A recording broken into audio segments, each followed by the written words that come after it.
ഞാനും സ്വായർ മൗലവിയും കഴിഞ്ഞ ദിവസം മദ്രാസ് പോയി. എയർപോർട്ടിൽ റെയിൽവേ സ്റ്റേഷനിലെത്തിയപ്പോ ഞാൻ പറഞ്ഞു, മൗലവി നിങ്ങൾക്ക് കാണാം, ഇപ്പൊ പോലീസുകാരൻ എന്നെ ചെക്ക് ചെയ്യുന്നത് നിങ്ങൾക്ക് ഇപ്പൊ കാണാം. അപ്പൊ മൗലവി എന്താ കണ്ടിരുന്നോളൂ നിങ്ങൾ കയറുന്നത്. മെറ്റൽ ഡിറ്റക്ടർ കഴിഞ്ഞ് അങ്ങോട്ട് കടന്നാ പറഞ്ഞു, അണ്ണാ വാങ്ങോ. പോലീസുകാരുണ്ടാലോ, അണ്ണാ വാങ്ങോ, இந்த പെട്ടി ഓപ്പൺ പണ്ണുങ്കോ. എന്നെ സാറ്. അപ്പൊ എന്നോട് അയാൾ പറയാണ്, ഇത് മേലുദ്യോഗസ്ഥന്മാരുടെ നിർദ്ദേശ ഇൻഫർമേഷനാ. അപ്പൊ ഞാൻ അദ്ദേഹത്തോട് പറഞ്ഞു, இந்த ഉലകത്തിൽ മുസൽമാന് വായിക്കാൻ മുടിയില്ലയ്യാ എന്നയ്യാ ഇത്. അദ്ദേഹം പറഞ്ഞു, ഇത് ഞങ്ങളുടെ ഡ്യൂട്ടിയാണ്, വേണ്ടി വന്നാൽ നിങ്ങളുടെ അണ്ടർവെയർ ധരിച്ച് ഞങ്ങൾക്ക് പരിശോധിക്കേണ്ടി വരും. എന്ത് ചെയ്യാൻ?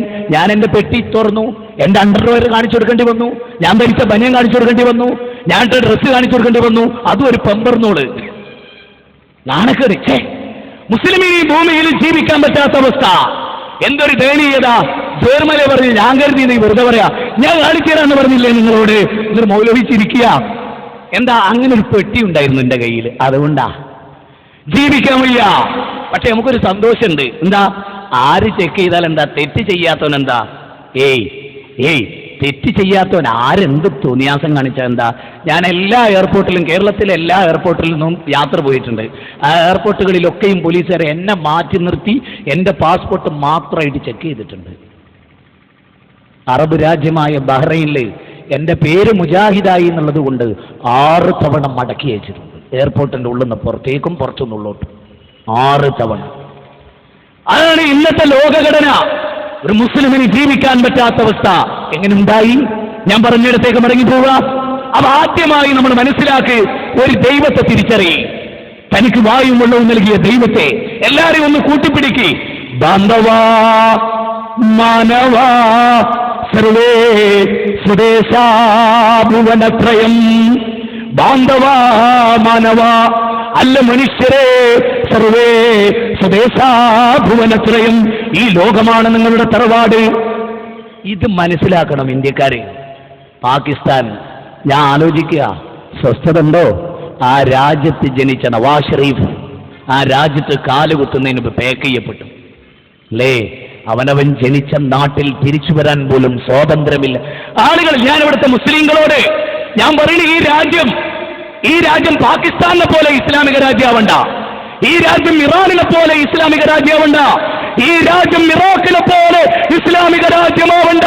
ഇത് ജനാധിപത്യ രാജ്യമായി നിലകൊള്ളട്ടെ. മുസ്ലിങ്ങൾ ഭരിക്കുന്ന നാടല്ലേ പാകിസ്ഥാൻ. സ്വസ്ഥത ഉണ്ടോ? പള്ളിയിൽ ഇബാദത്തിന് സമയമുണ്ടോ? ഉണ്ടോ?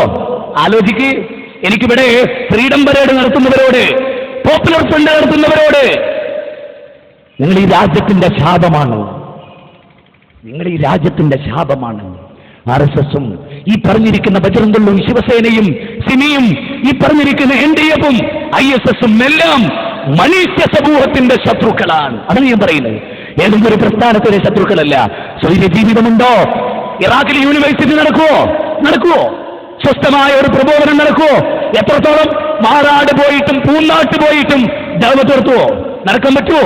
സ്വസ്ഥത ഉണ്ടോ? ഇല്ല. എന്റെ പ്രശ്നം, എടുത്ത കുഞ്ഞിപ്പള്ളിയിൽ പോലും സ്വസ്ഥത ഉണ്ടാക്കി മുസ്ലിങ്ങൾ. അല്ല, മുസ്ലിങ്ങൾ എവിടെയോ ഒരാത്മചൈതന്യത്തിന്റെ നാശം, ഒരു വീണ്ടെടുപ്പ്. നവഭാരത മാർച്ച് എടുത്തില്ല ഇവിടെ. 2ാം സ്വാതന്ത്ര്യത്തിന്റെ പടപ്പാട്ട് മുടങ്ങുന്ന ഒരു പുതിയ ദിനത്തിന് വേണ്ടി കാതോർക്കുന്നുണ്ടല്ലോ ഇന്ത്യൻ ജനത. കിട്ടില്ല. അത് കിട്ടണമെങ്കിൽ ഇവിടുത്തെ മുഴുവൻ രാഷ്ട്രീയ വ്യവസ്ഥിതികളും പൊളിച്ചെഴുതണം. ഇവിടുത്തെ ഇന്നുള്ള മതാചാര്യന്മാരുടെ അനിയന്ത്രിതമായ, ഞാൻ ഒന്നുകൂടെ പറയുന്നേ, ഈ അടുത്ത കാലത്ത് തന്നെ നമ്മുടെ മതാചാര്യന്മാരായിട്ട് പല ട്രസ്റ്റിന്റെയും നേതൃത്വത്തിലിരിക്കുന്ന പല ആളുകളുണ്ടല്ലോ, പെണ്ണുങ്ങളായിട്ടും പുരുഷന്മാരായിട്ടും, ഓരോ സംഗതിക്ക് 200 കോടി 300 കോടി 100 കോടി ആര് കൊടുത്തു? പട്ടിണി കിടന്ന 11 മക്കളുള്ള കുടുംബത്തിലെ ഒരു പെണ്ണിന് ഈ കോടികൾ എവിടെ നിന്ന് കിട്ടി? കോടികളുടെ കാറിൽ സഞ്ചരിക്കാൻ ഇവിടുത്തെ കമറുല്ലമമാർക്ക് എവിടെ നിന്ന് കിട്ടി? ആലോചിച്ചിട്ടുണ്ട്? എപ്പോഴെങ്കിലും ചിന്തിച്ചിട്ടുണ്ടോ? മതാചാര്യന്മാർ കോടികൾ വാരി വിതറുമ്പോ എന്തൊരു ജീവകാരുണ്യോ! തിന്മയിലൂടെയല്ലാതെ കോടികൾ വാരി കൂട്ടാൻ കഴിയില്ല. തിന്മയിലൂടെയല്ലാതെ കോടികൾ വാരി കൂട്ടാൻ പറ്റില്ല. 10 സെന്റ് ഭൂമിയുള്ള ഒരാൾക്ക് 10 തെങ്ങുള്ള ഒരാൾക്ക് 15,000 തേങ്ങ കിട്ടി എന്ന് പറഞ്ഞാൽ വിശ്വസിക്കാൻ മൗഢ്യമൊന്നും പുതിയ തലമുറക്കില്ല. അതുകൊണ്ട് ഞാൻ പറയാ, ഇസ്ലാം എന്ന് പറഞ്ഞാൽ അതല്ല. വമാ അസ്അലുക്കും അലൈഹി മിൻ അജ്റിൻ ഇൻ അജ്രിയ ഇല്ലാ അലല്ലാഹ്. അള്ളാന്റെ പ്രതിഫലമല്ലാതെ ജനങ്ങളുടെ തിക്കിളി ഇല്ല.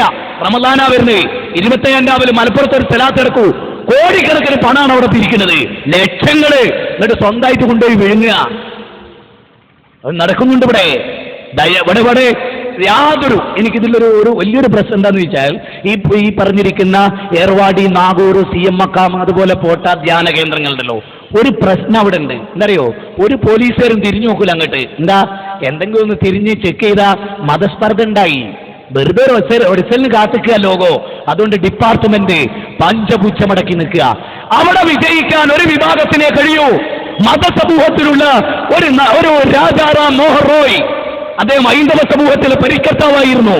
സതിസമ്പ്രദായത്തിനെതിരെ ജീവൽ പോരാട്ടം നടത്തിയ കേരളത്തിന്റെ സ്വദേശാഭിമാനി രാമകൃഷ്ണപിള്ള എഴുതിച്ചലിപ്പിച്ച തൂലികയിലും കേളപ്പനും മഹാത്മാഗാന്ധിയും നയിച്ച ഗുരുവായൂർ സത്യാഗ്രഹം അടക്കമുള്ള എല്ലാ ജീർണതകൾക്കെതിരെയുമുള്ള ഒരു പോരാട്ടം.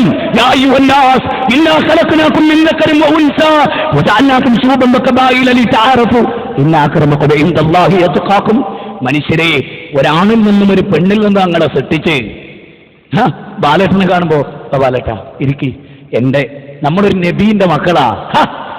ഏയ്, പറയന്റെ പൊലയന്റെ മക്കളല്ല, ഒരു നബിയുടെ, ഒരു പ്രവാചകന്റെ മക്കളാ ലോകത്തുള്ള മുഴുവനാളും. ഇതിനോട് തുലനം ചെയ്യാൻ പറ്റിയ എന്തൊരു ദർശനമുണ്ട്. നായിസി വാക്ക് ടു ഫ്രീഡം എന്ന് പറയുന്ന ഒരു ഗ്രന്ഥമുണ്ട് നെൽസൺ മണ്ടേലയ്ക്ക്. അതിൽ അദ്ദേഹം പറയാ, രാജ്യദ്രോഹമൊന്നും ഞാൻ ചെയ്തിട്ടില്ല. പിന്നെ വ്യഭിചരിച്ചോ? അതുമില്ല. വേറെ തീവ്രവാദം പറഞ്ഞോ? അതുമില്ല. 27 സംവത്സരങ്ങൾ വെള്ളക്കാരന്റെ കാരാഗ്രഹത്തിൽ കിടക്കേണ്ടി വന്നു ഒറ്റ കാരണം കൊണ്ട്, എന്റെ തൊലി കറുത്തു പോയത് കൊണ്ട്. അവൻ അള്ള ഉദ്ദേശിച്ചിട്ട് അങ്ങക്ക് കറുപ്പും വെളുപ്പും ഒക്കെ തരുന്നത്, അത് നാഥനാ തരുന്നത്. അതിന്റെ പേരിൽ നിങ്ങൾ വിമർശിക്കരുത്. ജാതി ചോദിക്കുന്നില്ല ഞാൻ സോദരി, ചോദിക്കുന്നു തണ്ണീർ. മടിയതാ സോദരർ, എന്തിനു ഭാരതരെ കരയുന്നു, സ്വാതന്ത്ര്യം നിനക്ക് വിധി കൽപ്പിതമാണ് തായേ എന്ന് കുമാരനാശാൻ. അപ്പൊ എഴുത്തച്ഛൻ പറയാ, സോദരർ തമ്മിൽ